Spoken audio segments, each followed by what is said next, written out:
میرے ایک بابا جی ہیں، میں ان کے پاس گیا، میں نے کہا حضور مجھے بھی ڈر لگتا ہے کہ پتہ نہیں کب موت آ جائے، خوف آتا ہے۔ فرمانے لگے کہ اچھا موت سے ڈرتے ہو؟ میں نے کہا ہاں اب ڈر لگتا ہے، عمر زیادہ ہو رہی ہے، پہلے فیل نہیں ہوتا تھا، اب ڈر لگتا ہے۔ تو پوچھنے لگے اچھا تمہارے ابا کہاں ہیں؟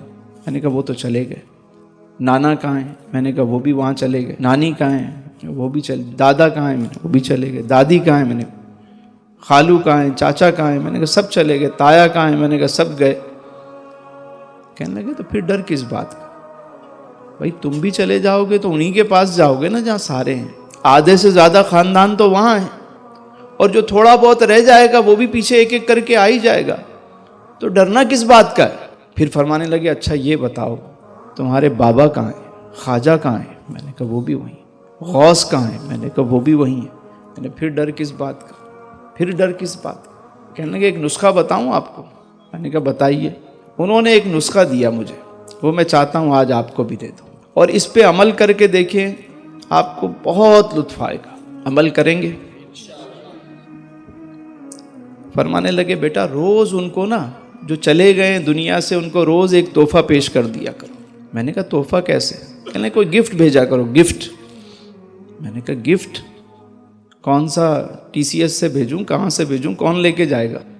کہنے لگے نہیں پتر، روز فاتحہ پڑھ کے نا ان کو ایصال ثواب کر دیا کرو۔ 1 مرتبہ سورہ فاتحہ، 3 مرتبہ سورہ اخلاص، اور کہو یا اللہ اس کا ثواب میں اپنے پیارے آقا صلی اللہ علیہ وسلم، تمام صحابہ کرام، تمام اہل بیت اطہار، جمیع مومنین مومنات، مسلمین مسلمات، اور بالخصوص جو آپ کے والدین ہیں، جو اعزاء اقربا، ان کا نام جو ہے نا اس میں شامل کر لیں کہ بالخصوص اس کا ثواب ان کو پہنچے۔ اب یہ روز ایصال ثواب آپ کرتے رہو۔ تو میں نے کہا اس سے کیا ہوگا؟ کہنے لگے کہ اچھا یہ بتاؤ کہ اگر تمہارا کوئی دوست ہو لاہور میں اور کراچی میں تمہیں روزانہ وہ گفٹ بھیجے، تم آفس پہنچو تو وہاں گفٹ رکھا ہوا ہو، تم گھر پہ ہو تو وہ گھر پہ تحفہ روز آئے، ڈیلی پارسل آ رہا ہے، کیا ہوگا؟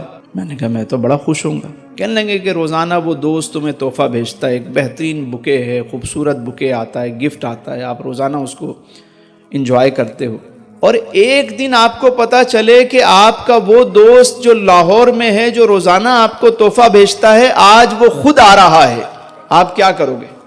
میں نے کہا میں تو بھرپور تیاری کروں گا استقبال کی، میں تو جو ہو سکے گا میں اچھے اچھے کھانے بنواؤں گا، میں تیاری کروں گا، میں اس کا استقبال کروں گا۔ تو فرمانے لگے یہی بات ہے کہ جب تم روزانہ کسی کو ایصال ثواب کرتے رہو گے نا، اپنے بزرگوں کو، اپنے بڑوں کو، اپنے والدین کو، تو جب تم دنیا سے جاؤ گے تو وہ سب تمہارے استقبال کے لیے جمع ہوں گے۔ بات سمجھ میں آئی؟ تو روزانہ ایصال ثواب کریں گے؟